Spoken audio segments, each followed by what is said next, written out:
Como les dije anteriormente, el título de esta lección dice cómo tratar con los enemigos.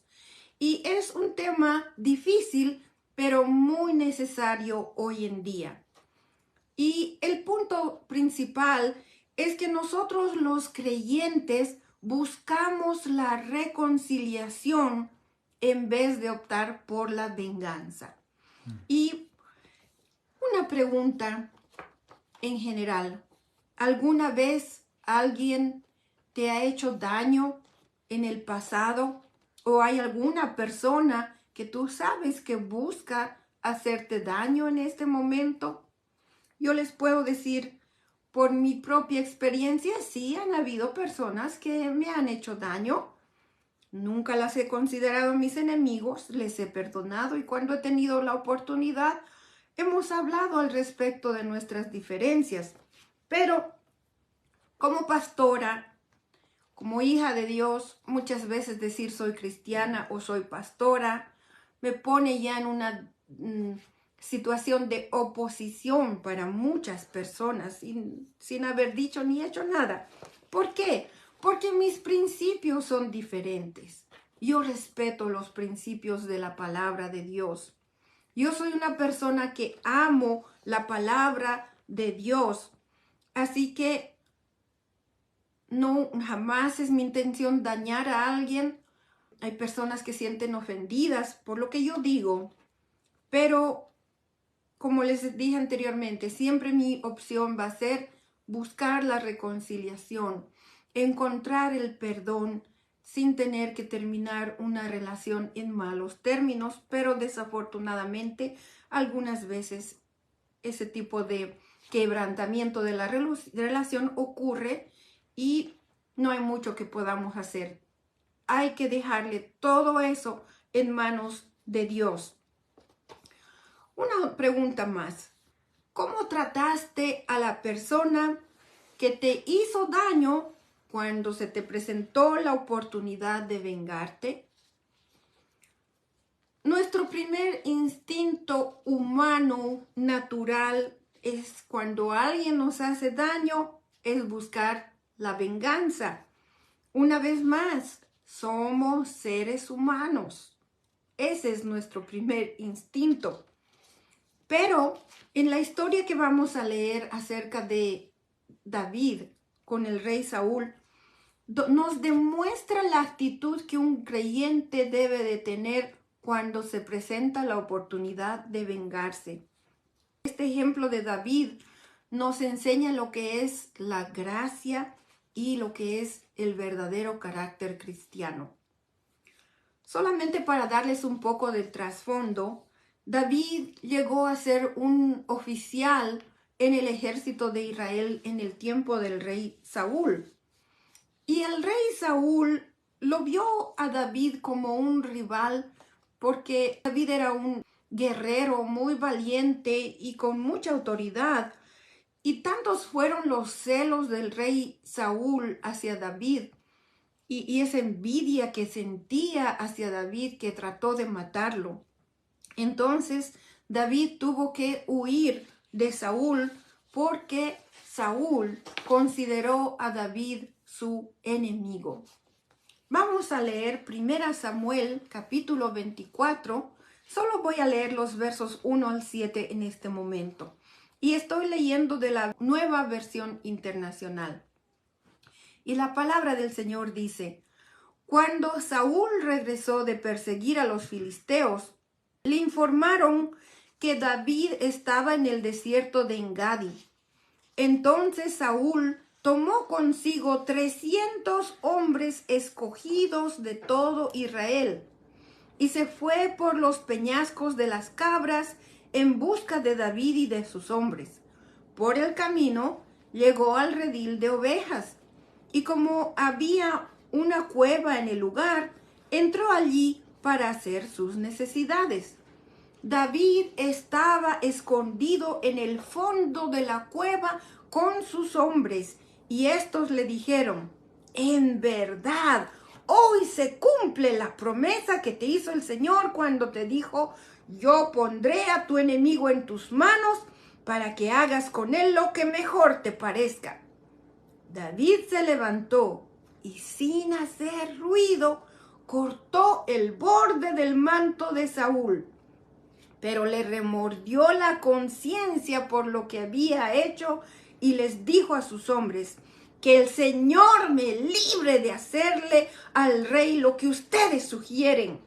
No puedo alzar la mano contra él porque es el ungido del Señor.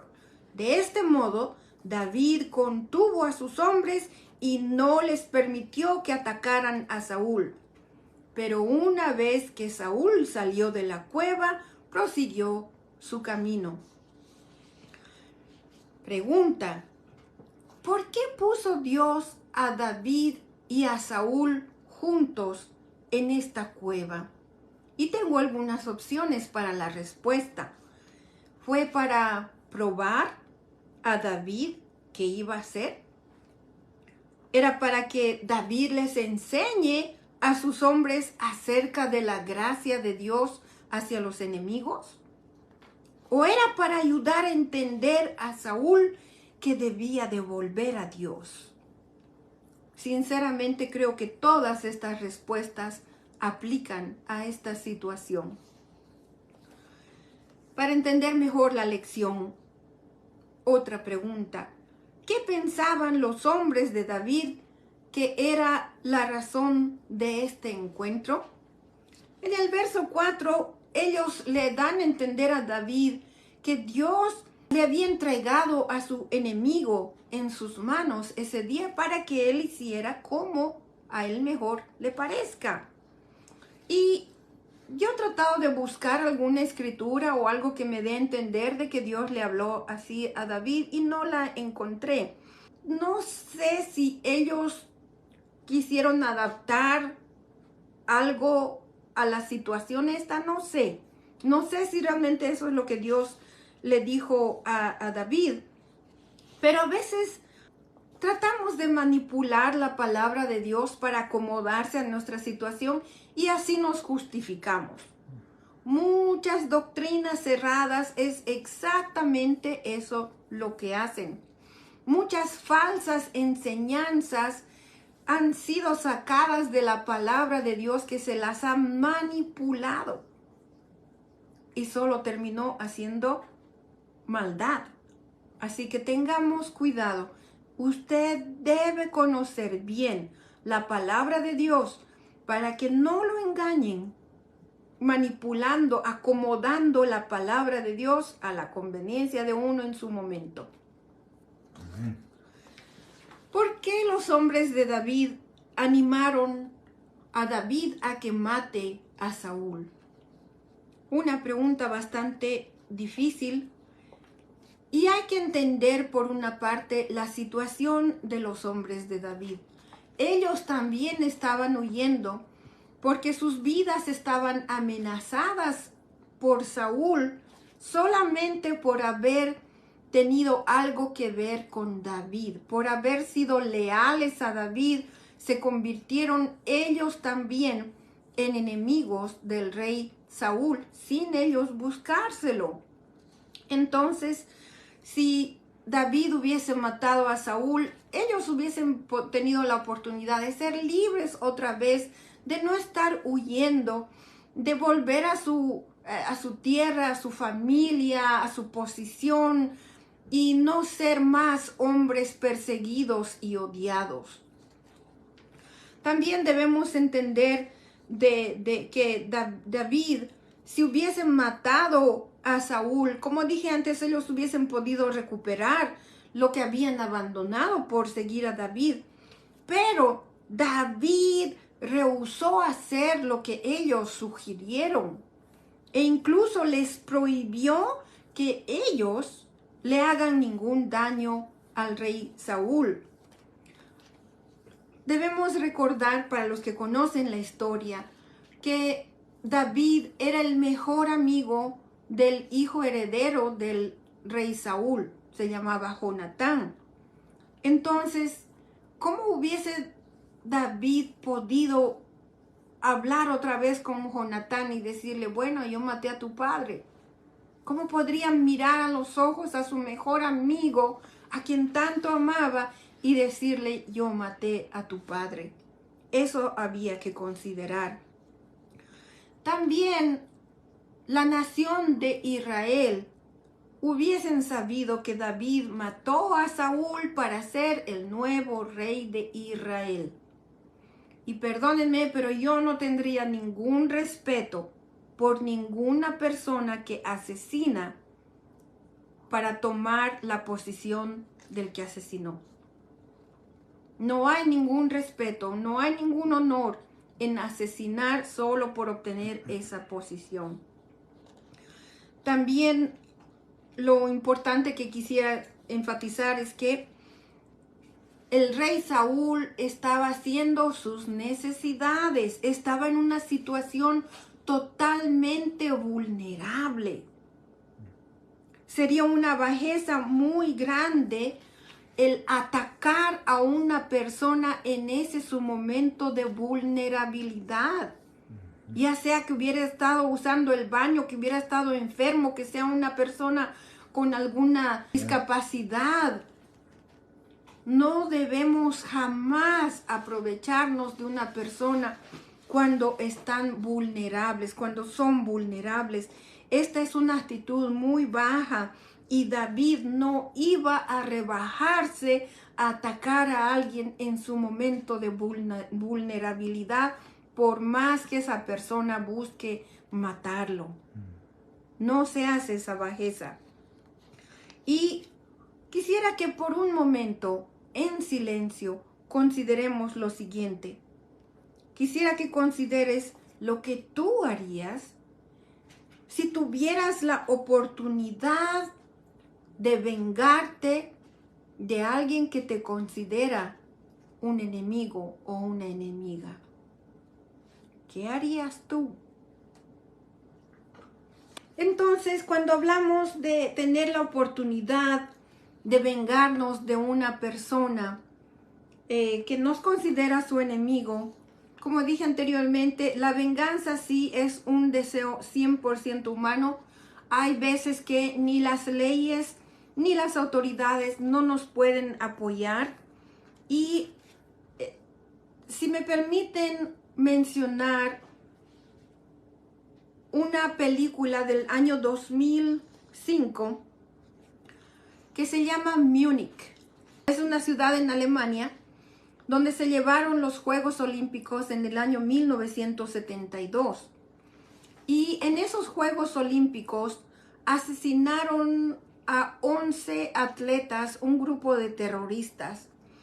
Y estos atletas eran judíos. Entonces, las autoridades en Alemania no estaban haciendo nada, a nivel internacional tampoco iban a poder hacer nada. Entonces, un grupo de personas decidió buscar venganza por lo que habían hecho a este grupo de judíos, atletas judíos. Y por cada persona que participó de ese ataque terrorista que mataban, muchos más judíos eran atacados, asesinados y heridos. Esto que nos prueba, mis queridos hermanos y amigos, que la venganza no lleva a nada bueno.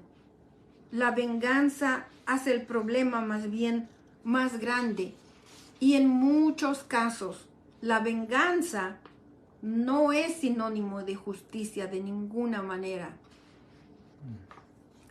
Y vamos a hablar un poco más al respecto.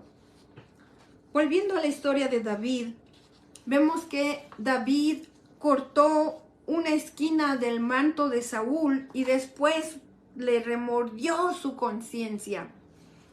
¿Por qué se sintió así David por haber cortado el manto de Saúl?